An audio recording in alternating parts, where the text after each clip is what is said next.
Hi, guys. Good evening, and welcome back once again to The Edward. I'm your host, Eddie, and in tonight's video, I'll be discussing what I thought of the latest and excellent episode of the second to last episode ever of The Walking Dead. Guys, the next episode review I do for this show will be for the series finale, and I'm not ready.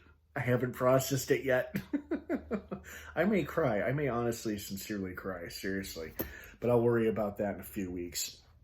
I say a few weeks because this episode dropped today on AMC Plus, and it won't be dropping till next week, Sunday, November 13th on regular AMC, and then a week later, November 20th, dropping on both AMC Plus and AMC TV at the same time.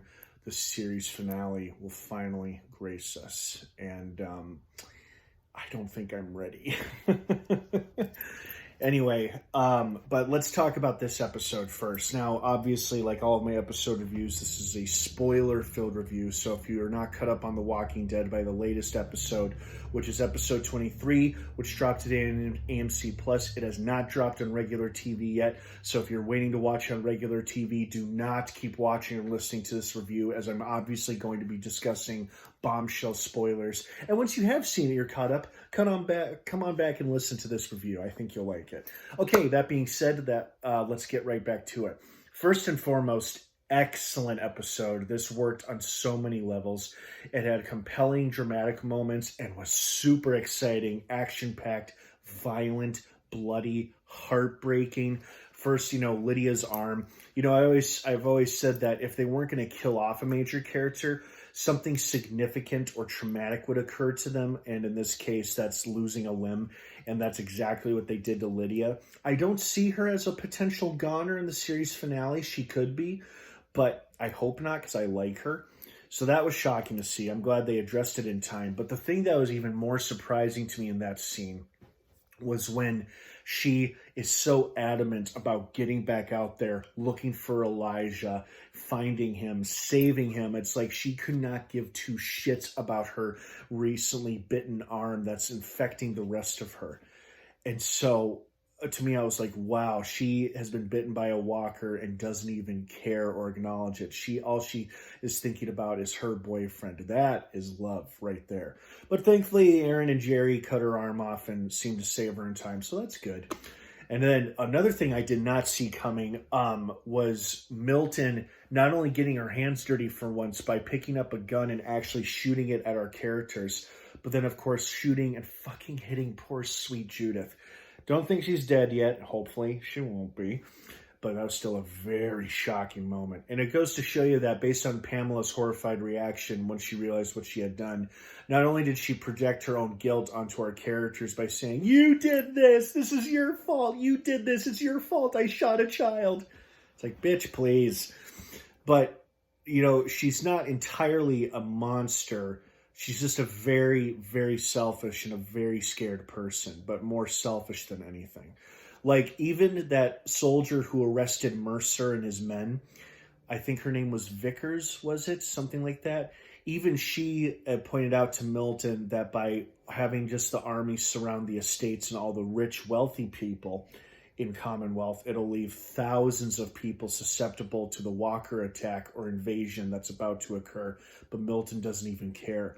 So maybe we'll get that soldier to turn against Milton in the series finale, or maybe not, we'll see. But it feels like now with the approaching zombie threat and all the people who are already pissed off and riled up about the corruption of the Commonwealth, things are going to get to a real boiling point, a point of no return in the series finale, and it looks awesome from the little teaser we got. And this episode was a good, fantastic ensemble piece. True, we had multiple groups doing multiple things, but everybody eventually converged at some point, except Lydia, Jerry, and Aaron, because they're still out there dealing with the walkers. But everybody else, like Jules and Luke and Eugene and Max, all converged with our allies who were going there to return the prisoners. Wasn't too surprised to see Tyler Davis go. He wasn't someone we weren't exactly invested in, but we were starting to care about, and I was sad to see him go too, because he was trying to turn a new leaf at Commonwealth, but of course he was immediately gunned down. And I'm not surprised at all they fell into that trap, because the look on Pamela's face when she realized Mercer made those weird orders about diverging soldiers away from Union Station, it's like she instantly figured out that he was in cahoots with Eugene, and he was probably setting the stage for some kind of assault on the Commonwealth, to which she correctly predicted and guessed, and that's why she had her goons there with guns. And of course, it inadvertently led to the Walker breach at the gate, and we saw one of the variants who could clearly climb kill that soldier, and the soldier inadvertently knocked his arm into the lever, which allowed the gates to open. So of course, we had somebody making a mistake. We had one of those moments where somebody makes a fatal mistake in their final moments, inadvertently hurting or affecting the other people around them, and that's what that moment was. So great ensemble episode. I love the scenes with all of the characters in the streets trying to avoid the Commonwealth soldiers and the walkers, while Daryl is desperately trying to get Judith to a hospital or clinic, something to help her. If it means anything, it looks like just a shoulder shot, so hopefully that's all it is. But guess we won't know till the series finale. The other thing I really liked is Negan's reaction to the variant Walker. What the fuck is that? And I realized I don't think any of our characters besides Aaron, Jerry, and Lydia and Elijah had seen variant walkers before until that moment. And of course, Negan had the best reaction ever. And there was another Negan scene I really enjoyed in this episode, which is the almost turning of a new chapter for both him and Ezekiel in terms of their relationship. And I liked how Maggie seemingly overheard their entire conversation. I doubt she's going to run into Negan's arms and say, I forgive you, we're friends now. Seriously, seems highly unlikely that will ever happen, ever, but you never know.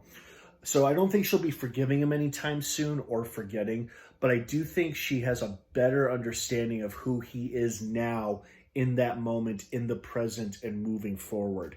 So I think it helps her understand him better. I don't think she's going to be forgiving him, but I think overhearing that conversation between him and Ezekiel helps her understand him more, and I think that'll help her tolerate his presence and existence overall a lot more.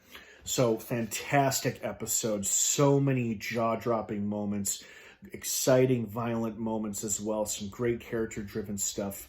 And it all set us up for what looks like to be one hell of a massive, memorable, and hopefully, above all, satisfying series finale, which is going to be with us in about 2 weeks, November 20th, dropping on AMC Plus and AMC regular TV at the exact same time. So prepare yourselves, because I still haven't processed it yet.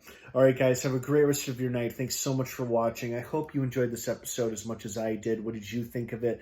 I'd love to hear your thoughts and feelings on it. Thank you so much for watching. Have a great rest of your night. And don't forget to subscribe to this channel to hear my possibly very emotional final episode review ever for The Walking Dead, which drops in about 2 weeks. I am not ready. All right, guys, have a good one. And of course, until next time, may the Force be with you.